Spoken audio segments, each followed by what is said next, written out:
दिखाली के वाली भाई। हाँ देखना वाम कैसे आ रही है वहाँ से। अभी वीडियो कैच हो गई।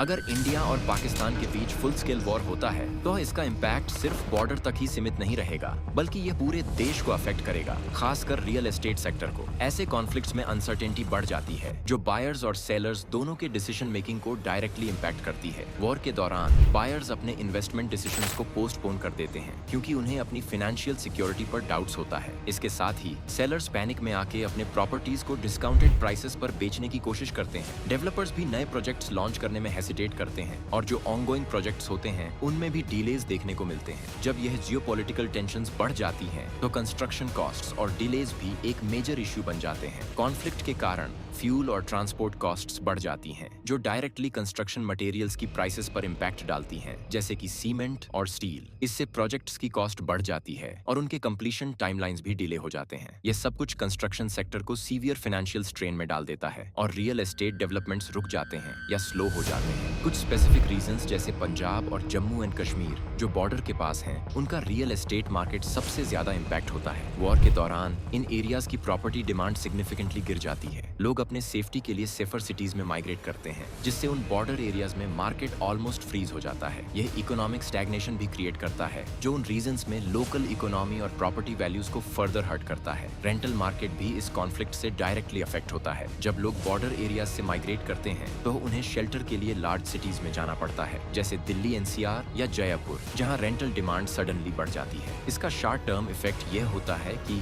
रेंट प्राइसेस स्पाइक करते हैं, लेकिन लॉन्ग टर्म में स्टेबिलिटी काफी अनसर्टेन रहती है, क्योंकि अगर वॉर का इम्पैक्ट लंबा चले तो रेंटल मार्केट भी वीक हो सकता है। एनआरआई इन्वेस्टर्स भी वॉर के दौरान अपने इन्वेस्टमेंट्स को होल्ड करते हैं। उनका कॉन्फिडेंस काफी शेक होता है, जिसका डायरेक्ट असर फॉरेन इनफ्लोज पर पड़ता है। एनआरआईज के इन्वेस्टमेंट स्लो हो जाते हैं और रियल एस्टेट सेक्टर को जो इंटरनेशनल फंडिंग मिलती है वो भी इम्पैक्ट होती है। बैंकिंग सेक्टर भी कॉशियस हो जाता है। होम लोन अप्रूवल स्लो हो जाते हैं, क्योंकि बैंक्स अपने रिस्क को मिनिमाइज करने की कोशिश करते हैं। हाई रिस्क एरियाज में लोन डिस्पर्सल्स पे भी इम्पैक्ट पड़ता है, जिससे रियल एस्टेट ट्रांजैक्शंस कम हो जाते हैं। यह अनसर्टेनिटी रियल एस्टेट बायर्स और डेवलपर्स को और ज्यादा हेसिटेंट बना देती है। अगर यह वॉर के दौरान गवर्नमेंट का फोकस डिफेंस स्पेंडिंग पर शिफ्ट हो जाता है, तो इंफ्रास्ट्रक्चर प्रोजेक्ट्स भी डिले होते हैं। ये डायरेक्टली रियल एस्टेट सेक्टर को अफेक्ट करता है, क्योंकि गवर्नमेंट का सपोर्ट इन प्रोजेक्ट्स के लिए कम हो जाता है। ऐसे सिनेरियोज में मार्केट में ग्रोथ और डेवलपमेंट काफी स्लो हो जाता है। कंक्लूजन के रूप में, अगर आप रियल एस्टेट में इन्वेस्ट करने का सोच रहे हैं, तो आपको करंट जियोपॉलिटिकल टेंशंस को ध्यान में रखते हुए अपनी इन्वेस्टमेंट स्ट्रेटजी को कॉशियसली प्लान करना होगा। मार्केट को क्लोजली मॉनिटर करना और एक्सपर्ट्स से एडवाइस लेना जरूरी है, ताकि आप अपने इन्वेस्टमेंट्स को सेफ और प्रॉफिटेबल बना सकें।